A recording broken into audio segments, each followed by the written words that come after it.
Hey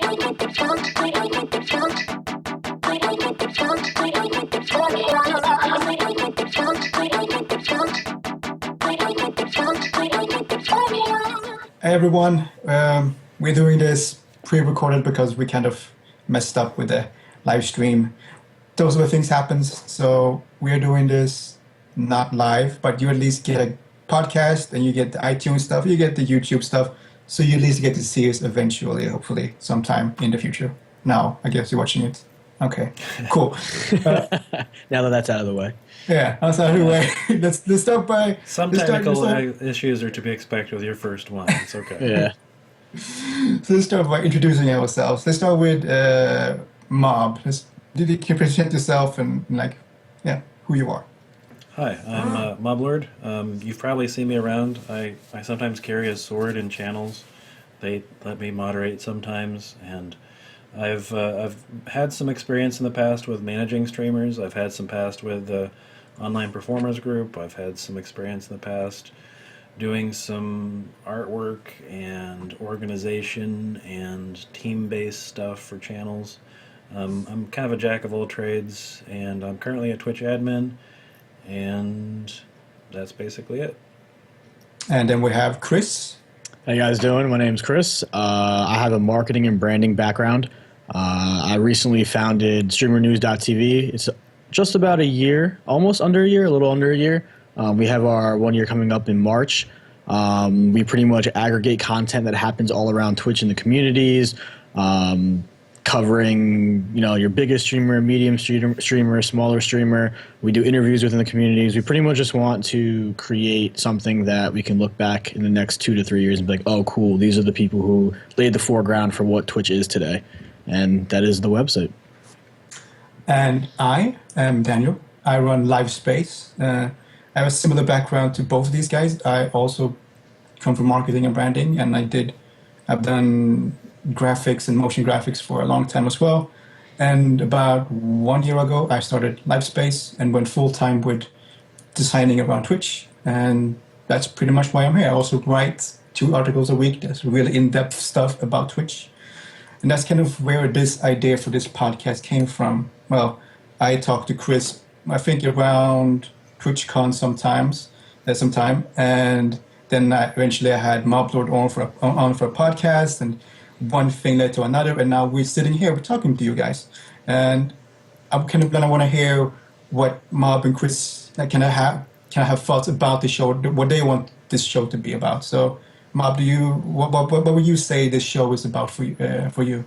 Well, for a long time, I've wanted to have kind of an outlet for where I could talk about some of the deeper sides of Twitch, some of the more interesting sides, because obviously there's the part where there's just the general support, and how do you ban trolls and how do you do the simple stuff. But for a long time, I've had interest in talking to other community managers and people who've had some position within the Twitch world, as far as strategies and as far as how to build a brand and how to kind of collect your various resources to be used for a channel.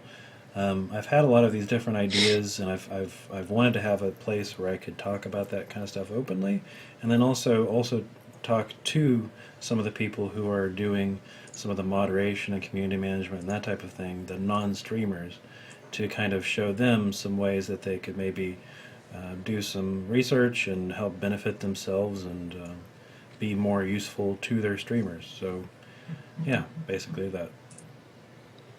And Chris, what's your thoughts about this show and what you want it to be about for you? So for me, with Twitch and broadcasters building communities, they're very close to their community. For us, we're a news source, so it's kind of hard to get a good idea of who the people are behind Streamer News, being myself and the other writers on the website. So for me, this is an outlet for everyone else who watches the show to kind of get to know my personality a little bit better, to know who is behind Streamer News, and know that I'm a community-driven person, and I care deeply about what happens on Twitch, what happens within the community, things like that. And pretty much, I just want to talk to you guys because you guys are like-minded individuals. I consider you guys friends in real life, and I think that all three of us have very strong opinions on certain topics, and when we discuss them it'll hopefully reach the masses to a point where people will be like, oh, you know what? That makes sense. I'm getting something out of this. Nice. And I'm all about the Twitch marketing, Twitch branding, and kind of how to grow your channel. That's kind of what my articles are all about. So I think all of us three together is going to create something that I think will be beneficial for both small streamers, medium streamers, all the way up to big streamers as well. So that's kind of why we're sitting here. But without delaying it, we kind of want to run through the news that's been in the last week from Streamer News. So again, I'm throwing it back to Chris, and he can kind of walk you through the topics for today, pretty much. Yeah, so let's just start off with PAX South. I know we're like a week late, but I mean, PAX South was really big. I know Moblor was in attendance there. Can you tell us a little bit about how it was, what you saw? Oh man, I love PAX South. I think other than TwitchCon, PAX South was by far my most favorite convention to attend.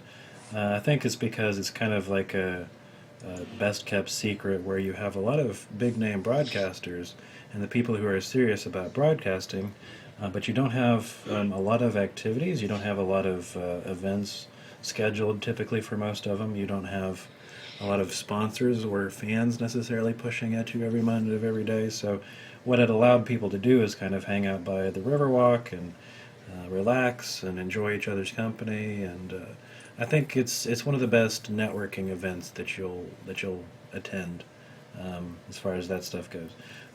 But yeah, there aren't a lot of big AAA game dev companies there yet. There will be more at PAX East, which is coming up in a couple months. But PAX South doesn't attract as much of the top end presence, but they still have a lot of names and a lot of events happening and a lot of people in attendance. It's just not as cram packed as some of the other PAXs as far as game announcements and that kind of thing. There weren't too many of those. You mentioned networking there. How important do you think it is for people to get to these kind of conventions and network?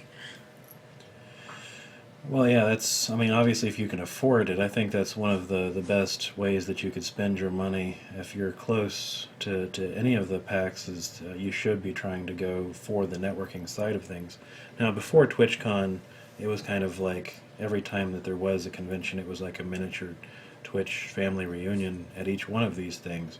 Now that there is a TwitchCon, maybe it's not as critical that you attend them, but it's still important enough that if you can afford to go, you should, and you should be printing out business cards before you go. You should be handing them out like crazy. You should be getting to know the people that are your peers, around your own size. You should be getting to know the people who have streams larger than you and not necessarily afraid of them because they're real people too. And if you have any of your own fans there, you should be getting to know them as well. And it's very important from the networking standpoint. That's where, a lot of my original connections were made at conventions. There's a lot of friendships that I have now that I wouldn't have had if I hadn't been there in person. So you get to experience a different side of person when you see them in real life than you do online. There's no way to replicate it. There's no way to get around that. So it's very Yeah, yeah, I agree. I mean, there's such a big difference between networking in person and networking online in social media, etc.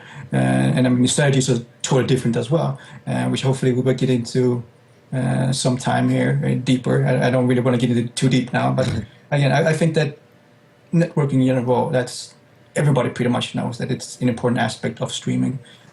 Some people don't like the term networking. This is a side topic, but some people don't actually like the term networking because it feels like you're using someone else to climb the ladders, so to speak, in like almost like a malicious way. When I say networking, I don't mean it like that. I mean it more as like socializing, but around a certain central topic, which is Twitch.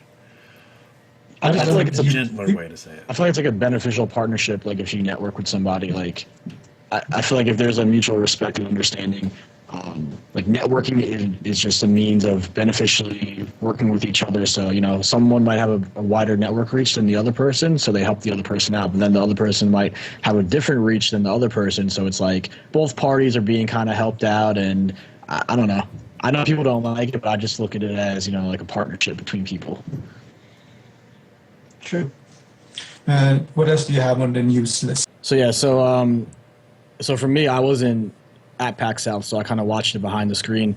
I just kind of wanted to recap some cool things that I thought were awesome, just because I wasn't there to experience it. The partner spotlights this year, I thought they were really cool. They had like Tiger Rider, iCasper, Anthony Kong Fan, Wild. They never really did those before, and it was kind of cool to kind of meet the broadcaster in a different way. They spent about like 15 to 20 minutes talking to them. And some of them actually like played games with the co-host, whether it be Zeke or Soma, whoever it was. The other thing that I watched was the Twitch Town Hall meeting. I thought was pretty lackluster. There wasn't really any announcements. It was just kind of like recapped what they did, two-factor, all the other stuff, the Twitch Teespring growing, things like that. The only cool thing that I got out of it was that TwitchCon would be announced in February, which still hasn't been announced yet, and I'm looking forward to hearing that soon. Other than that, Drop Frames, it's awesome. The role play show with everybody was like an all-star cast. I thought was really cool. I'm sure Mob can attest that it was awesome live. It looked awesome just watching it on Twitch. So, I mean... Yeah, you probably actually attended more panels and events than I did because I was hanging out at the booths and hanging out with broadcasters and having, meetings at various restaurants and things like that. So I didn't actually attend too many of the panels. I did go to the Twitch Town Hall, I was. The questions and answers section was really what got me. It was a little bit. I'm not sure where the people came from that were asking the questions, and I volunteered to help, scoot people out of the line with a cane. I felt awkward watching it on screen. I'm pretty sure someone yelled DJ Khaled. Like why? But I guess that's cool now. So good for them. But yeah, overall, I thought Twitch had a good presence. I think that Twitch's numbers throughout the event online on the streams were good.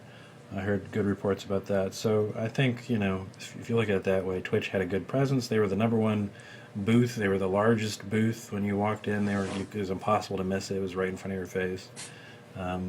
Twitch had perhaps the largest showing of anybody. Nerd Fusion had a booth too with Minecraft, which I thought was interesting.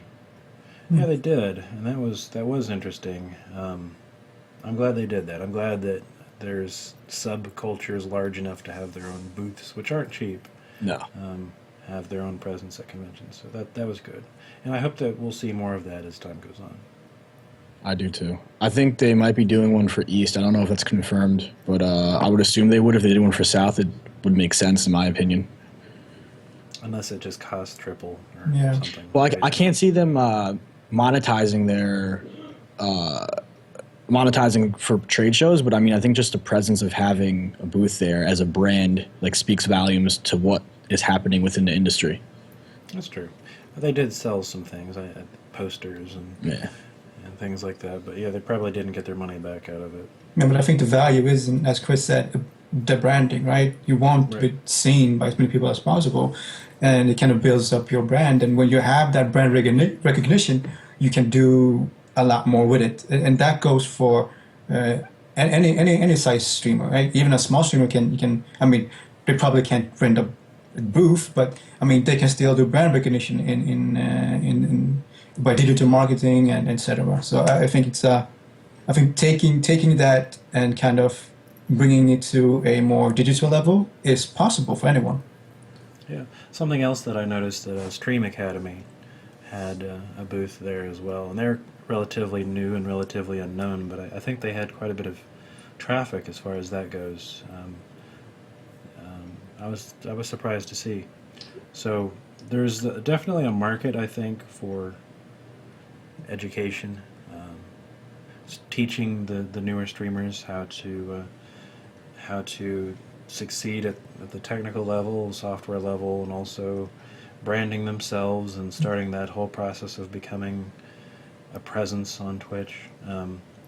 But so many people start every day. I guess a future talk we could talk about how to stand out among the competition. That's true. There's so much competition. Yeah, It's harder every day you don't stream. I think we're gonna get in on it on the next topic here. Should say it's a topic just about education, really. Yeah. So Vanalis, he made a awesome video guide about setting up a dual PC streaming setup. There's a lot of there's a lot of help out there. The Twitch help page, help.twitch.tv. But this was cool because it's an actual video guide that he broke down and made diagrams for. Not too long ago, Animation, she also made like a CAD of her dual PC setup of how she set it up, which was awesome. People really like to see like how the broadcasters set their computers up and everything. And for the guide, if you haven't checked it out yet, you can go to what is it? His you go to his YouTube or Twitter page and watch it because it's really informing. And that's why I'm kind of wanted to bring you to that point, because if you go to that site, you can also see that they're selling services pretty much. And that's what we like to call content marketing, which is really a smart way to market yourself. And it's going to set you apart as someone who knows, about certain topic. And in this case, it's about setting up a studio, your PC studio. And I think anyone can do the same thing. I think that streamers in general, they do content marketing all day long. So it's a stream, you do content marketing. It's just about how you're going to push it out. Is it entertainment value? Is it educational value? You can do so many different things. But I think that I don't think that enough streamers have really figured out how to use the content that they make in a marketing aspect. And I would love to hear your guys' opinions on content marketing in general on Twitch and even around Twitch. For instance, like what he did and what Ann did. Mob, if you could start, maybe. Well, I think it's very difficult unless you have either already reputation as someone who knows what they're talking about, or you work for one of the outlets who's come to be respected among Twitch for producing this kind of thing. Because I think you're right, anybody can produce resources and guides, but will anybody trust them is perhaps tricky. I know that Streamer, what's the website that was on from Vanillas? Is that Streamer Square? Streamer Square, yeah, that's correct. They have a good group of guys. Loco heads that up, and they have a good group of guys who make resources. There's some, other little clusters, community clusters, I guess you would call it, of people who've come together and started producing content of this kind. But I think the main place that people go to search and also to look is either on YouTube, as far as videos just directly in YouTube, or on the subreddit. So I think building up some subreddit reputation is probably important too. Yeah, like kind of like what Mob said. It's like what do you trust? Like how do you know it's legit what they're saying? Usually, like when we post guides on the website, I run them by a group of people who like know what they're talking about and have experience in the field. So then that way we don't put out the wrong information. But it's definitely what to trust and who's putting out the right information versus wrong. Okay, I can see both your points there, but I kind of also disagree a little bit, because streamer news just came out of nowhere pretty much. Like, how did that happen? Like, how do you become the number one source for news in general? Did you just start posting it, or did you in with? I didn't know anybody. There you go. I kind of just was tired of looking at everybody's Twitters and Reddits, and it's kind of like, dude, like, if no one read the website, I would still write what I write, because my intentions was never for it to grow or to, formulate a podcast with you guys, or to pick someone out and be like, hey, I want to be friends with this guy, that guy, and that guy. It was just kind of like came naturally, and I just did it because I have a love for, just Twitch in general. But I never like rubbed shoulders or rubbed elbows with people saying like, oh, yo, can you plug me? Can you plug me? I just like organic things. Like, I don't believe in buying followers or like sucking up to people to get, to a certain place. It's just like genuine organic relationships is like the best way to grow or do anything. I mean, I'm experiencing it firsthand. Like I said, like I didn't know what was going to happen. I just did it because I liked it and enjoyed it. And, now we're here and it's pretty cool. It's still a little bit overwhelming, but, it's still cool. But I think you hit on a very, very key point there, is that sometimes I think you can just do it. I mean, sure, you don't have as much trust and those type of things when you start out, but you kind of build it over time. You're never going to get trust unless you do nothing. I started out with my blog, right? And I didn't think anyone was going to trust me. I didn't expect it at all. But over this year, I've posted like 94 articles, in-depth stuff, and case studies, and it keeps coming back to me. Like that's the reason why people buy my services. For that main reason, because they can see that I have knowledge, and they see I have knowledge because I've written about it, not just because I say I have knowledge about it. They can see it, and they understand it, and I put it in aspect that they can understand it, and that's what I believe can be used as content marketing, at least for outside sources. When it comes to like how you do it on Twitch, it is more difficult. I mean, we are talking about. I mean, for me, the market wasn't saturated at all, but on Twitch, there are like thousands of streamers, big, small, whatever you want to call it, and to pierce through that with just content marketing is going to be difficult. But I think it's possible for anyone, and as long as it's done the right way. And what is the right way? Well, that's very much up to each person. I don't think it's like a one way to do it, or look at a specific streamer and be like, oh, this person did it like this, so I can do it the same way. That's not how it works. That's not how it works. You have to look at your strengths and even your weaknesses and be like, okay, these weaknesses, let's ignore them. Let's focus on my strengths and let's build on top of those. And I think that's where you can find the most success in marketing in general as well, not just in content marketing. Yeah, I just believe the work speaks for itself. People, if you're putting out something fake or non-genuine, people will see it through your work. And I just really believe in that. If you do good work and you're honest and you're trustworthy and you always tell the truth, there's no reason for people to not trust you. And that's just kind of how it is. Very true. Do we have some more news? Yeah. So Twitch admin, 3 Ventic, updated his Twitch tools, which I found very handy this week.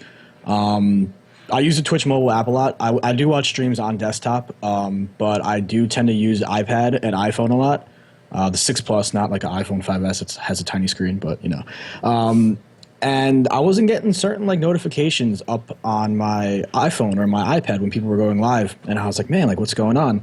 So I saw his link that he posted on his Twitter, and I clicked it, and I logged in with Twitch and everything, and I saw that a lot of the people that I followed were disabled for notifications, which is odd because I never disabled those. So for me, I like to know when people go live, whether, you know, any time of the day, you know, there's different time zones, people stream all the time. And using his tool helped me manage my Twitch channel so well to a point where it was like, whoa, like this was so handy and so useful. I have to tell people because it was very helpful to me, then it should be helpful for a lot of people. I was kind of the opposite way from you, Chris. I used it to turn all my notifications, and there was no granular setting stuff on the Twitch actual settings. You could only turn them all on. There was no setting to turn them all off. Oh. As far as that stuff goes, so it was really nice to be able to do that. And also one of the features that I had requested from him, which was notes about each streamer, because there's a lot of times where I was doing talent scouting for teams and things of that nature. I would add people to my follow list that I wasn't necessarily interested in personally watching for my own enjoyment necessarily. They were just relevant, right? Mm-hmm. So having notes is going to allow me to put in some information about why I followed them in the first place, which is what I was really interested in. My question is then, are there other tools that you think that streamers should be using? Well, everybody's got to pick an analytics service, and I think we could have a whole talk about that. You know, there's the Twitch dashboard itself, and then you've got services like Stream Hatchet and Twinge and Social Blade and all the others. I think we could do some pros and cons on each and kind of show people some recommendations that we have as far as looking at your own progress, and then maybe looking at there's an argument, should you even consider your progress against other people's progress? Some people would say no, but we could talk about that. But yeah, I think an analytics service is number one as far as that type of thing goes. Also, you know, everybody uses either some kind of overlay in alerts or just alerts by themselves service. I don't know, we could get into a whole segment, I think, about tools. Episode 2. That we like and that we recommend. I could come up with like my top 5 or something. But yeah, I don't know if we have time for all that today. We'll see. Maybe we have, maybe we don't. So let's move down the list of things we can talk about. ISP issues.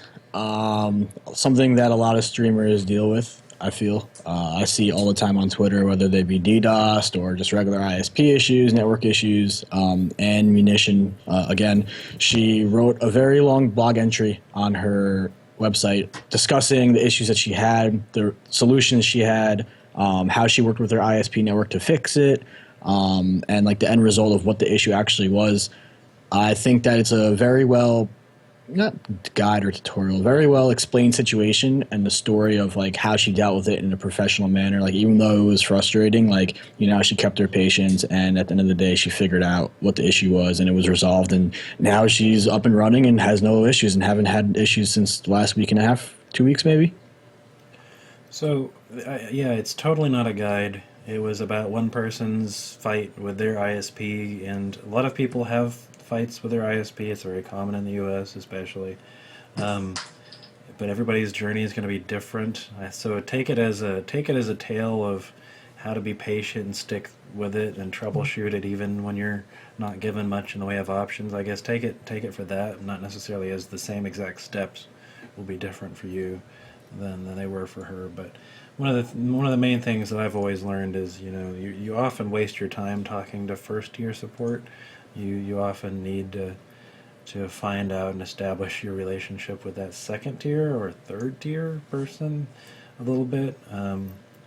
So now if I have connection issues in my house, I can just call a direct line to somebody that I know will be able to actually dig into the hardware level issues that might be there, which is nice. I think a lot of people need to make those kinds of relationships, I guess, because often the first tier will just irritate you to no end. And sometimes you're not given access to the higher tiers unless you buy a business level service, which some streamers are forced to do just because they need the better support.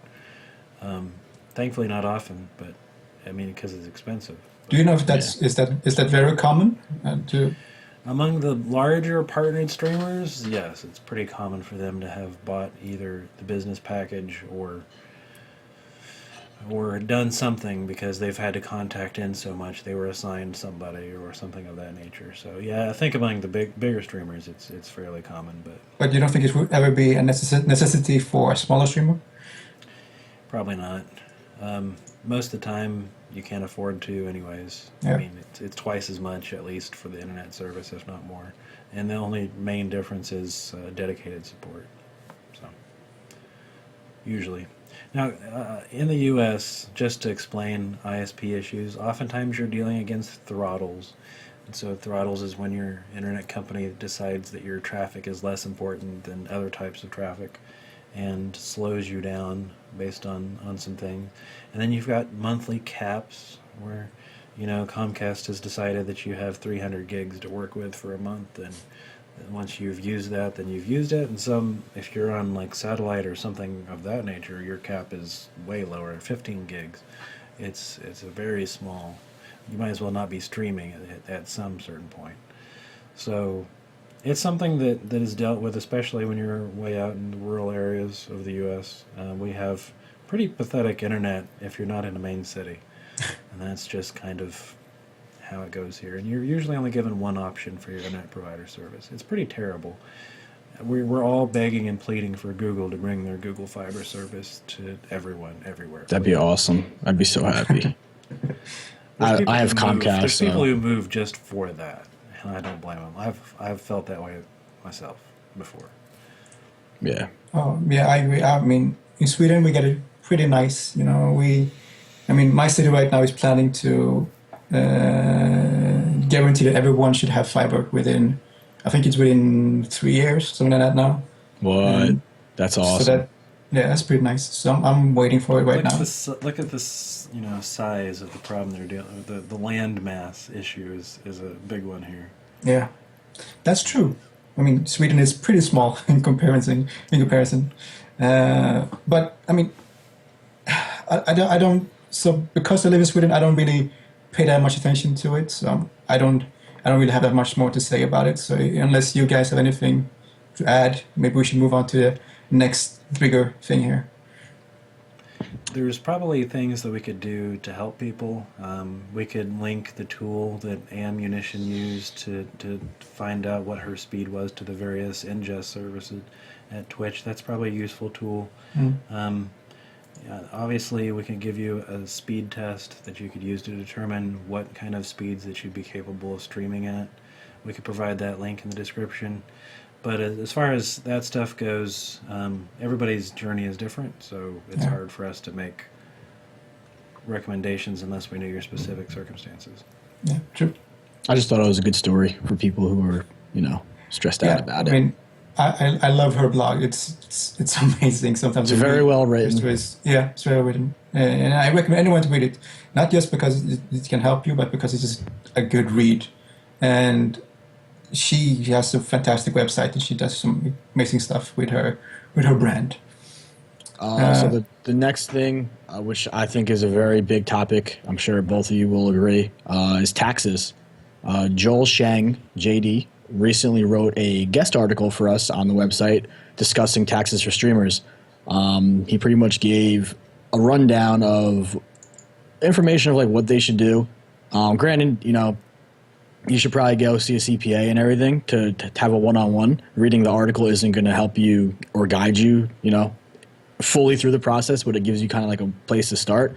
I know Mob has a good understanding of not how to do your taxes, but to kind of point you in the right direction, Yeah, it's taxes are always so much fun for this time of year. Everybody struggles. Nobody's saved up enough money to pay the penalties. People are not maybe used to the idea that you have to set aside money for your taxes, since you don't have an employer withholding anymore, and you're kind of left on your own. You're left to your own devices, so to speak. And a lot of people have not gotten into the good habits of tracking all of their expenditures and making sure that they mark what is the business expenditures and having that paper trail that they can then use to itemize and put in their taxes. So coming up with good habits, and then also finding the right person or persons to help you. Joel helps with some tax issues for a couple different groups, but there's other people out there. You probably shouldn't take actual tax or legal advice from people on the internet, just as a general rule, period, and it applies to us too. But you should talk to a CPA, someone who's licensed and certified and able to answer some of your questions. They might not know what Twitch is, but they know what self-employed looks like, and they can definitely give you those tips. Yeah, definitely do that. When I ran my first LLC, I was younger. I was probably about like 19 or 20. I did my taxes. I owed like $3,000, and I was like, what? Like, what do you mean? I thought you got money back for taxes. So, learn from your mistakes. I learned to never do that again. So that's good. Yep. All right. Well, moving on. Yeah. Next was Amazon released a free game development engine, Lumberyard, and it featured Twitch integration, so like the Twitch Play series, things like that. I thought that was quite interesting that Amazon released their own free game engine, along with, what was it, GameLift, I believed, which was the subscription service based upon a certain amount of users. What did you guys think about that when the announcement was made? I really liked CryEngine, which is what this was based off of. So, and I think that it's great seeing Amazon and Twitch integrating in a meaningful way here. Sorry, I didn't mean to interrupt you, Daniel. You No. go ahead. But I think it's a sign of future developments, not so much things we're going to see right away. This is probably a year down the line. We're going to see some interesting games come out from indie developers who jumped both feet on this and have been producing things. It just means good things in the future. Yeah, that's like what I was gonna point out, that this is now, but it's not. We're not gonna see this for a few years really come to fruition. But I'm really interested to see what are some of the possibilities for this. I mean, the integration would it be integration with chat, or would it be integration within the game? I mean, there's so many different ways that we have already seen specific games used when it comes to integration with Twitch. Well, one of the things that I saw that I thought sounded interesting was the game could throw a link into your chat, and that link would allow somebody to directly connect to your instance of the game multiplayer game, with their Twitch login, basically is like a single sign-on, almost kind of type deal, which sounds really interesting because you don't have to, become friends on Steam and then join off of somebody and go through that whole process. It just really shortcuts the whole thing. So there's some really interesting possibilities that are just going to make things easier than they have been in the past. Or do you see any downsides to this, any of you? There's no downsides to this for me. Not really. I don't You can see still anything. use whatever game engine you want to use. You're not limited in what you can use. This just now gives you a choice. But do you think that, I mean, I guess it's kind of up to the developers. I mean, if you make something that kind of overwhelms the chat room with a bunch of, commands and links, and all of a sudden you're not going to have the best game if it's going to interfere with the interaction, right? Because the point of it is to give interaction. But I also think that we saw the same thing when we started seeing dynamic overlays. They were supposed to give more interaction. It was supposed to help the viewer better understand. But in many cases, we have seen, what I have seen at least, kind of the opposite. They kind of distract even more, and I don't want to see that happen here. Do you understand what I mean? Yeah. I think part of the issue, and maybe this is something that'll be addressed in the future, part of the issue is you only have chat as your feed. I mean, chat is like the only way to interact currently between anybody. And so there's not like a separate API channel or anything happening where you could trigger things without chat from some of these things. So yes, it can flood chat because chat is, chat space is valuable, I guess you could say. And maybe that's something that'll be addressed in the future. I don't know. Yeah, hopefully. Do we have one more topic, right? Yeah, so I thought this was cool because I purchased a lot of stuff from the Twitch web store. They announced that starting February 19th, EU shipping will be offered on the Twitch partnered merch store. I know that when broadcasters would do campaigns, they would pay a ridiculous amount in shipping, sometimes almost as much as a shirt. So this is something that is cool that Twitch is doing. Seems like they've been working on their apparel, so like the logistics of it, which I think is really cool for people overseas that don't want to pay, pretty much double the price of what the shirt is because of shipping.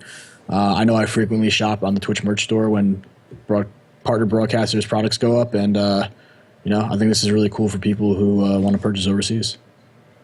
I love it, of course. Yeah, I'm sure Being over, You would. yeah.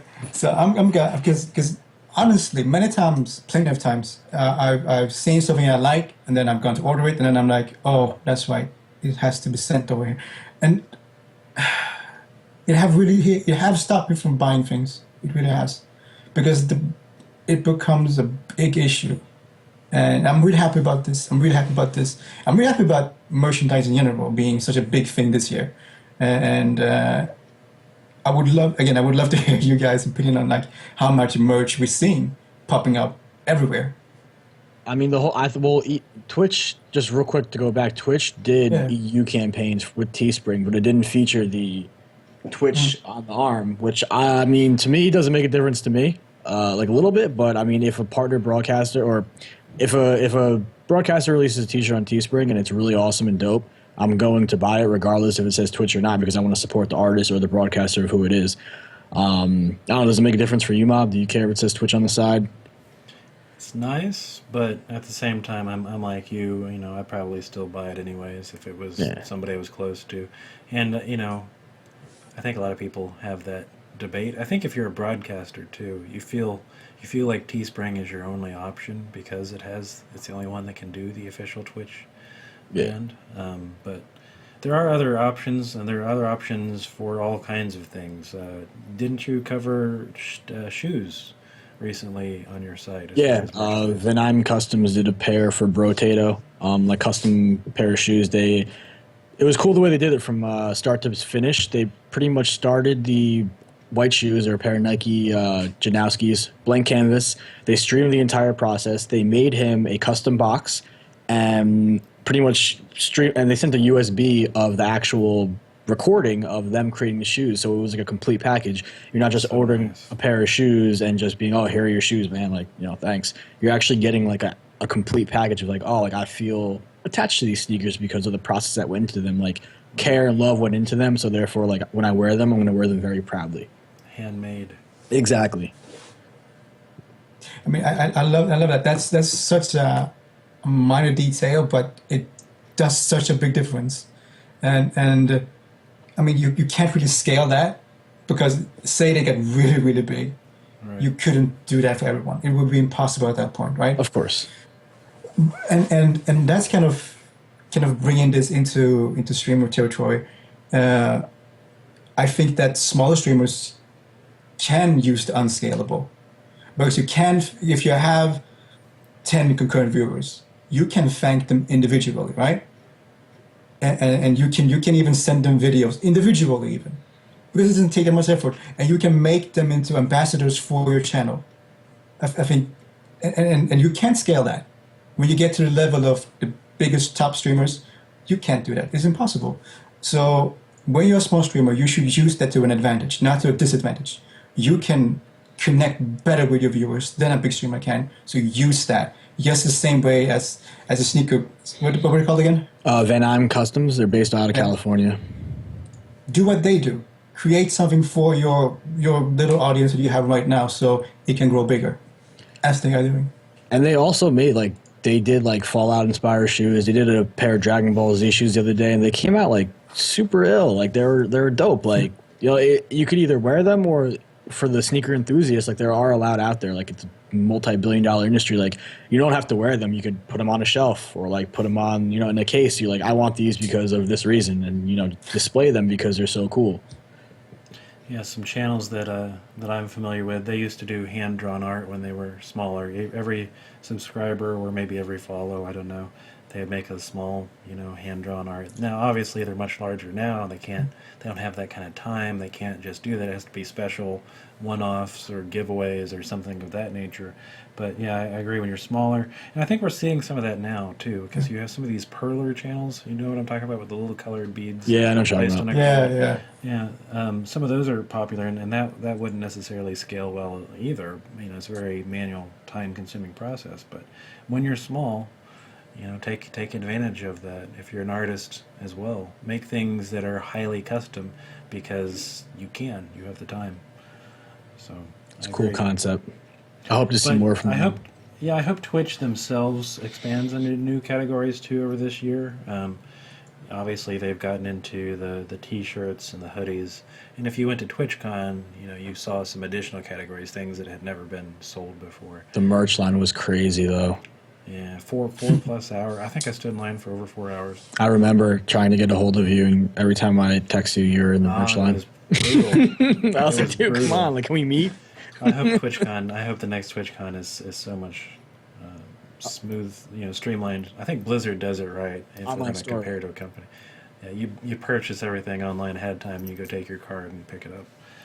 But I don't know. I have no idea what this next TwitchCon is going to be like. What products would you want to see expand from Twitch? You could go in a lot of different directions. I don't know how well all of us. I think your main selling stuff is going to be stuff like T-shirts and hoodies, and backpacks and maybe water bottles. Design by Humans does an assortment of products like T-shirts, phone cases. I recently saw that they might be doing hats and beanies soon. I don't know if that's going to be snapbacks or fitted caps. Hopefully they're the right ones, so that way they fit everyone universally, I think it's interesting because up until now we haven't seen it at all really. You have to go to either one of these shady sites where you kind of have to create it yourself, etc. And you really have no control over the brand at all. And the only way before that and still is do a drop shop thing. And I like the concept of a drop shop more than say Teespring or, well, maybe not the Summer Humans as well. I mean, I don't know if you guys have any opinion at all about drop shops or different approaches to selling merchandise besides doing it official way. I I have a little bit of experience with this stuff because my mother-in-law does branding for companies, but there's new companies coming online all the time, and so much so that I imagine someone will be dropping out because it's a very competitive scene for certain types of apparel, and it's potentially expensive. But I wish there would be more options for the drop shop type of thing where they would make you a custom product and handle the process for you. For example, if you could get uh, squishies or something of that Yeah. nature made like your sub icons or something like that, I think that could be very cool and have those drop shipped as an arrangement. But they're custom for you, but they're also handling all the details.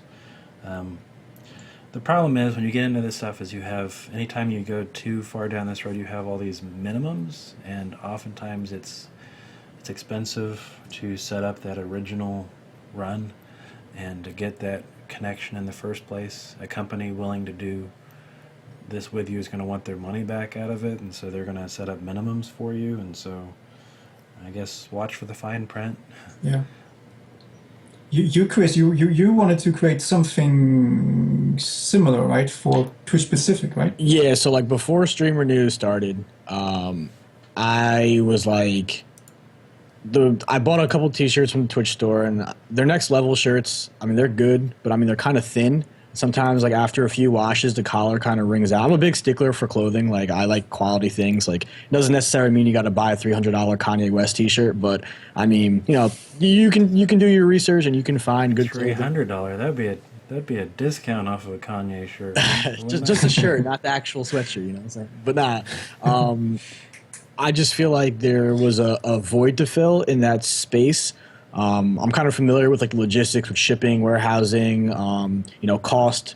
I actually had a buddy in California that runs his own print shop. He started his business. It was a startup about 3 years ago. His minimums are low. They're 12 pieces per style, color, everything.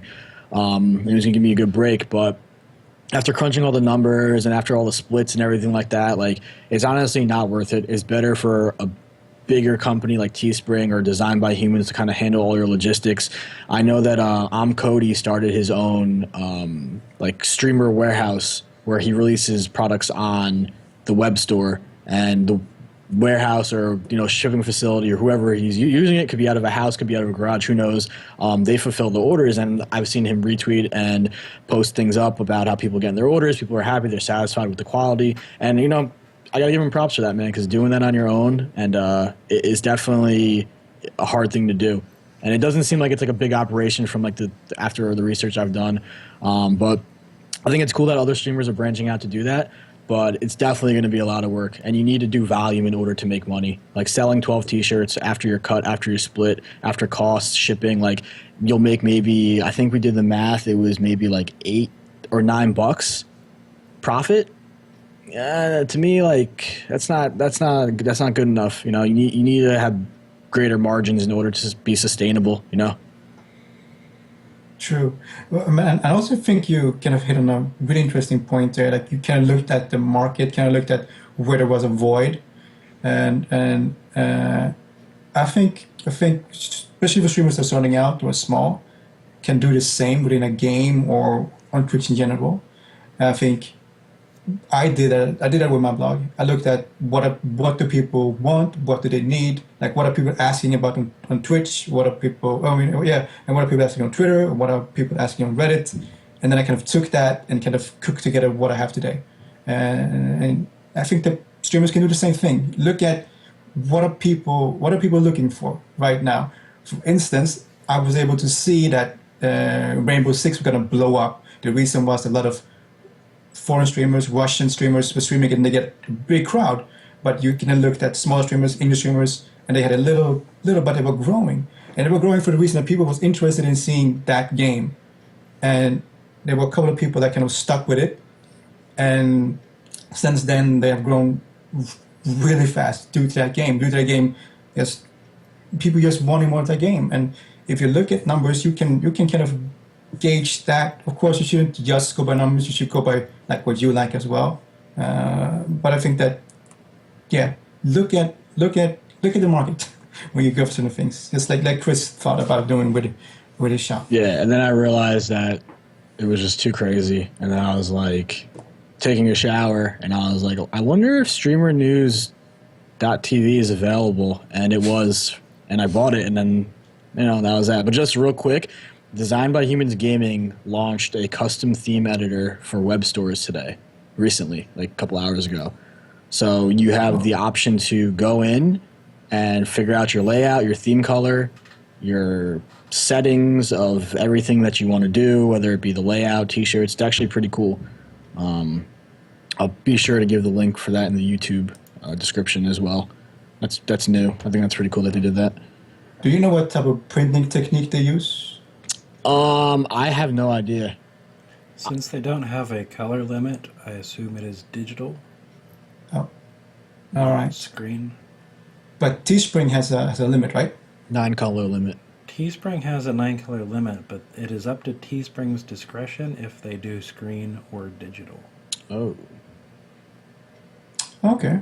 I definitely like screen better because I like to feel the ink on my shirt, Yeah, they actually tell you that if it's a low volume order, it's expensive for them to set up the screen print process, right? So if there's only 10 sold or something, they'll probably still do it digitally because it's cheaper than setting up the screen print process.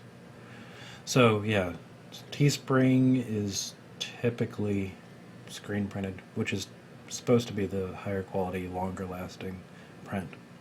Digital print is looked down upon as not as long lasting. It really is. I mean, I also love screen printing. I think that it looks the best, it feels the best, it lasts the longest. It's worth the money. It really is. And I don't understand the criticism that 9 colors get. I mean, from a lot of people, it gets a lot of criticism that it's not enough colors, but it is. And is there also shades of those 9 colors? No, not shades. No. You can create shades yourself by doing dots or doing different techniques to create shade. That isn't just using colors. Trust me. And I think that's kind of the issue. I think a lot of illustrators on Twitch are not really aware of other techniques because a lot of us, even me, don't have that long of a schooling, and that's fine. But well, it depends on how long people have been doing design, I think, sometimes too, because I think back, 10, 12 or more years ago, when you were talking about doing print design, you were thinking in the 4-color, you were thinking in a limited number of colors because it was print design. Yeah. And now, in the modern age, some of us are spoiled and we don't have to think of those terms anymore. And it's harder, even if you have some design background, it's hard to switch gears into limited colors again. Yeah, that is true. I mean, it's a unique way of working, definitely, but it's a craft that is becoming more and more popular. I'm seeing it at least. So yeah. Well, I mean, I'm glad both options exist, though, right? Yeah. Because I mean, that's important. There should be a low end and a high end for almost every type of product that you can imagine. I mean, there should be a cheap $10 t-shirt option, sure, but you shouldn't expect it to be screen printed necessarily. Mm-hmm. And there should be a high end, well crafted tri-blend. There should be a scale. Like everything doesn't have to be competing at exactly the same level. I mean, I would definitely pay like $30 for a t-shirt if it was a Twitch t-shirt and was made, like you said, tri-blend, or you could feel the quality out the packaging, Like these next level t-shirts they have, like I like them, but like I said, after a few washes, they kind of like H&M, it just falls apart. Do we have any more topics today? Or do we want to move on to something a little bit different? That was pretty much it. Those were kind of the things that happened during the week that I thought were super interesting. Of course, we always talk about other things that relate to it, which is my favorite part, to hear you guys give your opinions. Believe it or not, we just hit the 1 hour mark. Yes, I noticed that too. That's kind of what I wanted to. I don't know if you guys want to wrap it up, or because I am tired. It is almost 3 o'clock in the morning over here. That's why I would have loved to go on for another hour talking about statistics, but sorry, You're dying right now. Yeah. Too much stress before. For those who don't know or haven't guessed yet, I am not in America. I'm sitting in Sweden right now, so Yeah, shots of Daniel. that's why. That's why. So I'm guessing we can wrap it up for this week. Again, sorry for not being live as we told you we were going to be. We did the next best thing by going on here and doing it, pre-recording it. Hopefully, we will be back next time doing it live for everyone to see us doing all this stuff. And when that is, I'm actually not sure if we're gonna have to talk about that. But hopefully, either next week or next week again. That's the goal for us at least. But thank everyone for listening or watching, whatever you might be doing, and I hope to see you all soon again. Okay. Sounds Sounds good, good. guys. Good. Catch you on the next episode. Yes, please.